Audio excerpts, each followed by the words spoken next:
වෙලා තිබෙන්නේ කතරගම ස්කන්ධ කුමාර නොහොත් කතරගම් දෙවියෝ ඌරරට පැමිණෙන වාස්තස්ථානය කරපු මේ ඓතිහාසික පුදුබිමටයි.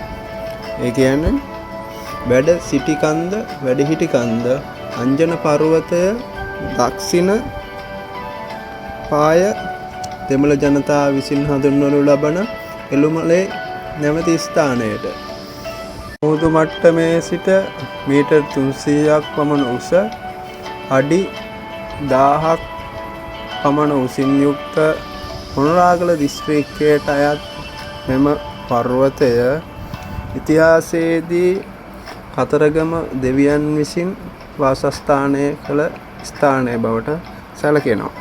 ඒ වගේම මාගම රජ කරපු දුටුගැමුණු රජතුමා එළාර සමග යුද්ධයට යාමට ප්‍රථමව මෙම ස්ථානයට පැමිණ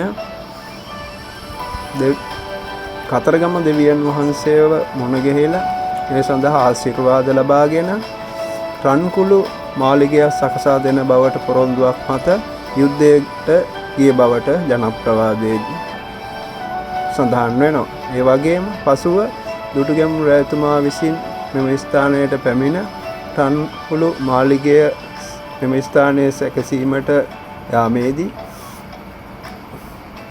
කතරගම දෙවියන් වහන්සේ විසින් එය මේ ස්ථානයට සුදුසු නොවන බවත් මෙම හීයක් වේද මෙම හීය වැටෙන ස්ථානය ඒ සඳහා සුදුසු ස්ථානය බවට සඳහන් කර එය හීය විදීමෙන් පසු වර්තමානයේ කතරගම දේවාලය පිහිටා ඇති ස්ථානයේ දුටුගැමුණු රජතුමා විසින් රන්කුළු මාලිගය සකසලා තිබෙනවා බවට ජනප්‍රවාදයේ සඳහන් වෙනවා.